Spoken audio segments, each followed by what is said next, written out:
L'infidélité, on en parle, oui, parce que c'est quand même un sujet tabou, c'est un sujet qui est très sensible et qui est souvent très très douloureux pour les gens qui ont souffert d'une infidélité, mais effectivement c'est important d'en parler. Alors on a tendance toujours à dire que c'est de la faute 100% de la personne qui trompe, mais vous allez voir que c'est pas aussi simple que ça.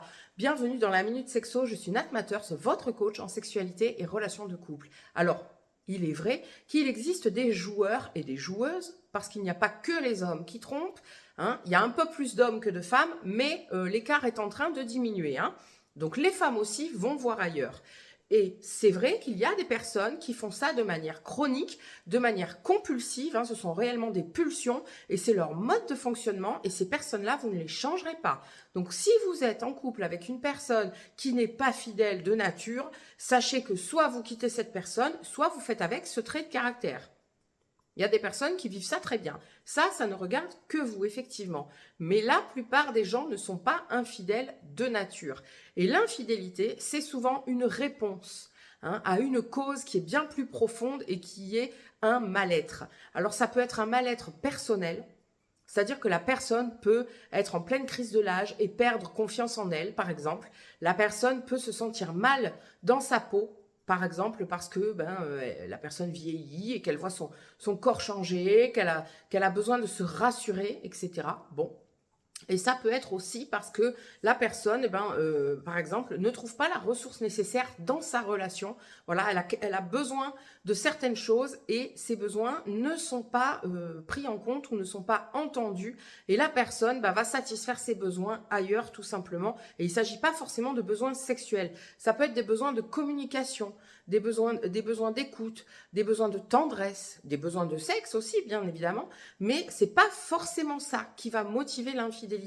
La personne, parfois, peut être aussi en colère envers son partenaire parce qu'effectivement, il y a des tensions dans la relation. Parce qu'au fil des années, on le sait, les relations, c'est pas toujours simple, il y a des hauts, il y a des bas.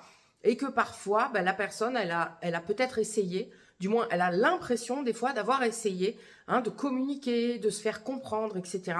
Et que face à des années, des fois, de souffrance, la personne, c'est la seule solution qu'elle a trouvée quelque part pour avoir du réconfort ou pour se sentir mieux. Et bien souvent, les personnes infidèles ne savent pas vraiment pourquoi ils ont été infidèles. Ils ne savent pas vraiment expliquer ce qui s'est passé et souvent, ils ont une énorme culpabilité.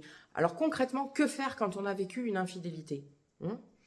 Déjà, c'est d'accuser le coup et de laisser sortir un peu la colère parce que oui, ça reste une trahison et oui, ça fait mal. Ça fait mal, donc on va pas dire « Oh, mais c'est pas grave, n'en parlons plus ». Et oui, ça fait mal, donc oui, on a le droit, quand on a été trompé, trahi, d'être en colère et de le dire. Bon.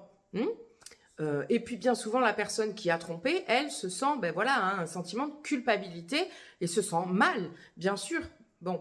Mais soit, on se sépare parce qu'effectivement, il n'y a pas d'issue possible et c'est impossible de passer au-dessus. Soit on essaye de passer au-dessus et là, le mieux, c'est encore de faire une thérapie de couple et de se faire accompagner individuellement et ensemble pour pouvoir surmonter ça et trouver un meilleur mode de fonctionnement au sein de la relation, une meilleure écoute, un meilleur équilibre, bref, que tout le monde se sente vraiment pleinement épanoui dans la relation pour qu'il n'y ait plus jamais de place pour l'infidélité.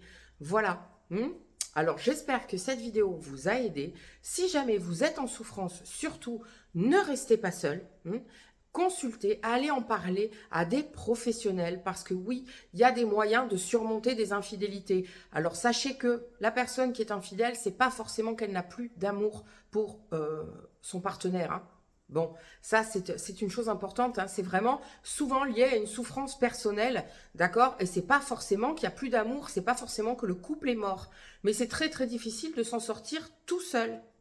Alors surtout, n'hésitez pas à vous entourer de professionnels compétents, voilà, parce que c'est pas la peine de souffrir quand il y a des solutions efficaces qui peuvent vous aider à surmonter tout ça, à avancer et à retrouver le bonheur et l'amour. Si cette vidéo vous a plu, merci de la liker, de la commenter et de la partager à toutes les personnes que ça peut aider. Et en attendant, prenez soin de vous.